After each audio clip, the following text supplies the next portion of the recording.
दोस्तों इस सेक्शन को ना डिटेल में समझते हैं। ये क्या कहता है कि हमारे पास जो इन्वेंशन है हम उसको कैसे बोलें कि यार ये इन्वेंशन नहीं है। हमारे पास कोई भी खोज है उसको हम कैसे बोलें इन्वेंशन नहीं है। तो यहाँ पर ना इसका एक कोई स्टैंडर्ड है जिसको हम सेट करते हैं, ठीक है ना।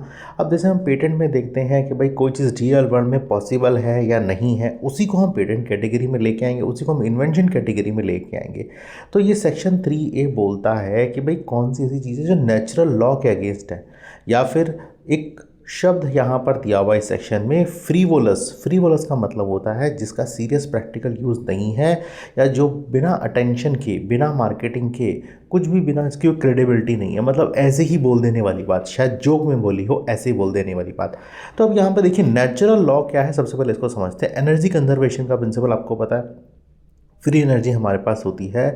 अब यहाँ पे देखिए एनर्जी कंजर्वेशन में परपेचुअल मोशन जो भी होता है, ऐसा मोशन जो हमेशा चलता रहे, क्या ये मोशन पॉसिबल है? नहीं, ये मोशन पॉसिबल नहीं है, ये इम्पॉसिबल है। ग्रेविटी कहीं देखें आप ज़ीरो हो सकती है? नहीं, ये हो ही नहीं सकती है ग्रेविटी ज़ीरो। अगर हम अर्थ की बात करें तो हम नेचुरल चीज़ों की बात कर रहे हैं, हम अर्थ की बात करें तो यहाँ पर ज़ीरो नहीं हो सकती है। तो हम इसको 3A कैटेगरी में लाएंगे कि नेचुरल लॉ के अगेंस्ट है। अब जैसे थर्मोडाइनमिक्स हीट की बात करते हैं, जहाँ पर 100% हीट कन्वर्जन होता है, क्या रियल सिस्टम में ये पॉसिबल है? 100% से ज़्यादा नहीं, पॉसिबल नहीं है। तो पेटेंट वहाँ पर इम्पॉसिबल हो जाता है, इन्वेंशन वहाँ इम्पॉसिबल हो जाती है जहाँ पर आपको नेचुरल लॉ के अगेंस्ट जाना पड़ता है। तो इसलिए हम 3A के सेक्शन के आधार पे इसको रिजेक्ट मार देते हैं कि यार ये जो इन्वेंशन है ना, ये नेचुरल लॉ के अगेंस्ट है, ये तो पॉसिबल नहीं। देखिए कुछ और एग्जांपल देते हैं। इट्स ए फ़ोन चार्जर जो बिना इलेक्ट्रिसिटी के फ़ोन चार्ज करेगा। क्या ऐसा हो सकता है कि कोई फ़ोन चार्जर है जो बिना इलेक्ट्रिसिटी के चार्ज करे? नहीं हो सकता, ठीक है ना। अच्छा, बाइक को पेट्रोल बिना ना मतलब ले जाया जा सकता है? कोई एनर्जी सोर्स तो होगा ना बाइक को डालने के लिए। नहीं, एनर्जी सोर्स नहीं है तो ले जाया नहीं सकता, ऐसी कोई इन्वेंशन हो ही नहीं सकती। और जैसे मैंने बोलूँ वाटर, हमारे पास पानी है, उसको क्या मैं इंस्टेंट गोल्ड सिल्वर बना सकता हूँ कोई ऐसा ट्रांसफॉर्मेशन करके? नहीं, ऐसा हो ही नहीं सकता। ये क्या है?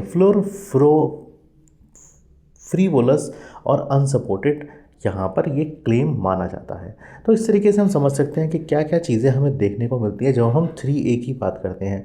तो परपेचुअल मोशन मैंने देखा, ग्रेविटी कैंसिलेशन नहीं हो सकती, 100% से ज़्यादा एफिशिएंसी नहीं हो सकती, और कुछ ऐसी चीज़ें जो हम पॉसिबली नहीं महसूस कर सकते, नहीं सोच सकते, जो कि नेचुरल लॉ के अगेंस्ट है, नेचर के अगेंस्ट है, उसको हम इस कैटेगरी में डालेंगे। सो इसमें यहाँ पे एग्जामिनर चेक करेगा, जो आपका कंट्रोलर है चेक करेगा आपका इन्वेंशन क्या वो साइंटिफिकली पॉसिबल है, क्या वो नेचुरल लॉ के अगेंस्ट तो नहीं है, क्या वो रिप्रोड्यूसिबल है? बिल्कुल है। सो कॉमन ट्रैप्स जो यहाँ पर देखने को मिलते हैं कि इम्पॉसिबल आइडिया आप यहाँ क्लेम ही मत करिए, ठीक है। और आपका क्लेम ना स्ट्रॉन्ग होना चाहिए विद प्रूफ के साथ, कोई कॉम्प्लेक्सिटी नहीं होनी चाहिए इसमें ज़्यादा जो कि नेचुरल लॉ को चैलेंज करे। तो यहाँ पे फ्री वोलस और against the well establish law, ये दो चीज़ों का ध्यान रखना है। कोई मजाकिया आइडिया नहीं होना चाहिए, जो क्लेम होना चाहिए प्रॉपर होना चाहिए। तो इस तरह से हम 3A को समझ सकते हैं कि क्या नॉट इन्वेंशन होगी वही होगी जो नेचुरल लॉ के फेवर करे, बिना नेचुरल लॉ को फेवर करे इन्वेंशन नहीं हो सकती दोस्तों। तो इस तरह से हम इसको समझ सकते हैं।